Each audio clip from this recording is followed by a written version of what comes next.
afternoon everybody. This is the very first rimfire that I owned and still do. I've had it for 13 years. Officially it's a Henry 22 H001T underlever, but to every man and his dog it's a Henry 22 underlever. Apparently it's now known as the lever action octagon frontier. It does have a very nice looking octagon barrel. You can use 22 long rifle, 22 long or 22 short rimfire cartridges. In 22 long rifle it holds 16, although I generally only load 10 just because it's easier to keep count. I've tried shorts once and I completely lost count, and just to give you a difference if you don't know, roughly subsonic rimfire, long rifle rimfire is around about 110 foot-pounds of energy. 22 shorts is about 30 foot-pounds. It's fitted with a 20-inch octagon blued steel barrel with a rate of twist of 1 in 16. Overall length is 38.5 inches and it weighs 6.5 pounds, which is just a shade under 3 kilograms. The original rear sight, of which only half is still there now, is a fully adjustable semi-buckhorn with a diamond insert. It's not a real diamond, it is just a white diamond pattern, white shape on the rear sight. The front sight is a brass bead, non-adjustable. As you can see though, I've fitted a scope. I'll talk about that in a bit when we've gone through all the basics. It does have a safety. You pull the hammer back roughly a quarter cock and that locks it up.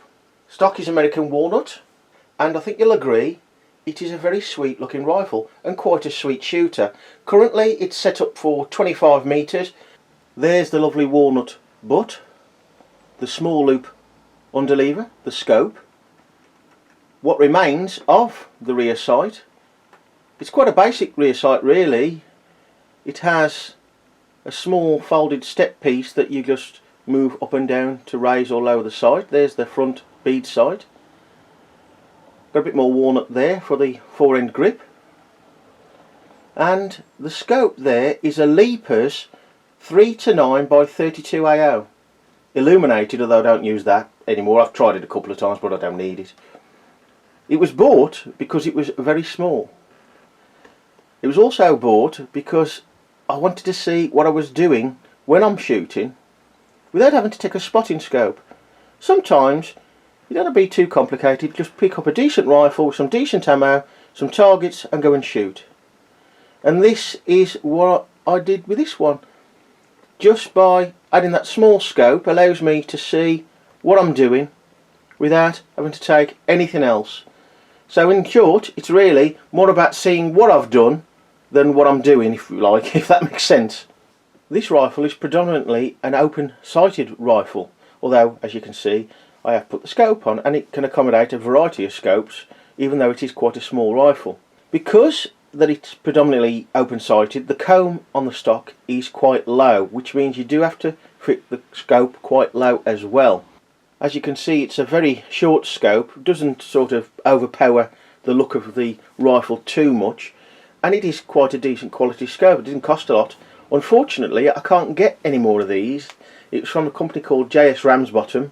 Of course, like most things in scope terms anyway, it comes from China or Taiwan, I forget which one it was, but it was cheap, but it is a decent scope. And I could do with a couple more for some air rifles, but can't get any.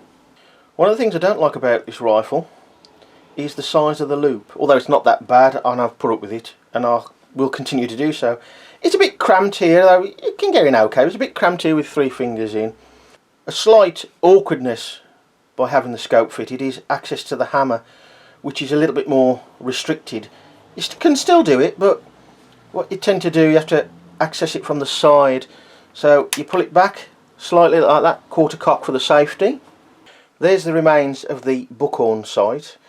The folded stepped metal piece slots underneath the sight. This lifts up. You take the weight off it and slide it forward and back.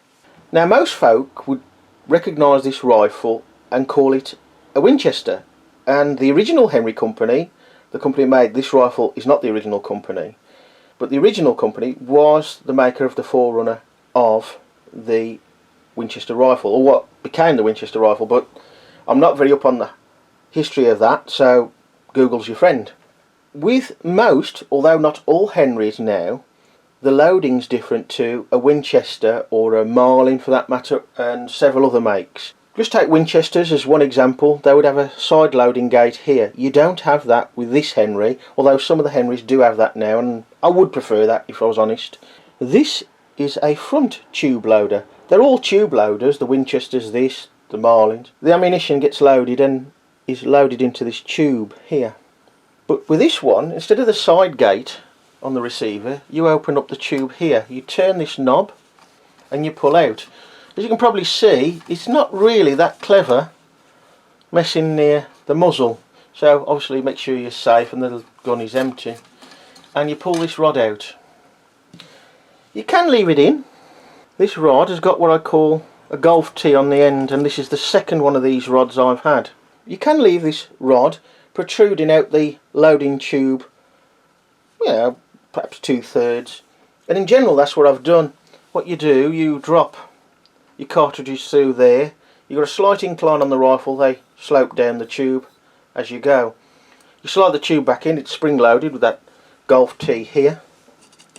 You push it, twist, and it locks in a little slot at the end. What I generally do, although I have to be careful, is I take the tube out completely and put it to one side. But once I drop this, one of these, I've still got it somewhere lying around, but as it hit the ground, the golf tee snapped. It took me about 18 months to get a new tube. I couldn't get in it to fix it.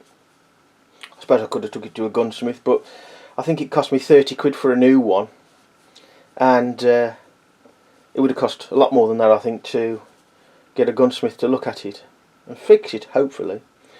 Maybe I'll do that one day. But the trouble was, it took me 18 months to get the part, and when it did turn up, it was for a shorter model. One thing that, well, I can't really do much about it, but perhaps when the rifle's a little bit dirtier than it should be, and you're cocking the rifle, you bring the lever forward, you do have to be quite positive bringing it back up. Sometimes you bring it up and think, oh, that, you know, perhaps it's little, just a shade stiffer than normal, think something's wrong, and you automatically think, go down again and bring it back up. What happens then is, because you haven't loaded the one that's already almost up and just about to go into the breech, you bring another one up and you can cause a jam. It's not too difficult, you just need a small screwdriver to fiddle around and either get the cartridge out or push it in manually. That is a bit of an issue, so you've got to do it in a, like, forward and back, one stroke forward, one stroke back. Never seen that problem with any other makes, don't know, but you tell me, folks, if you have had some experience of other makes of underlevers, if you get any trouble like that. Other than that, it's a really nice rifle, single stage trigger.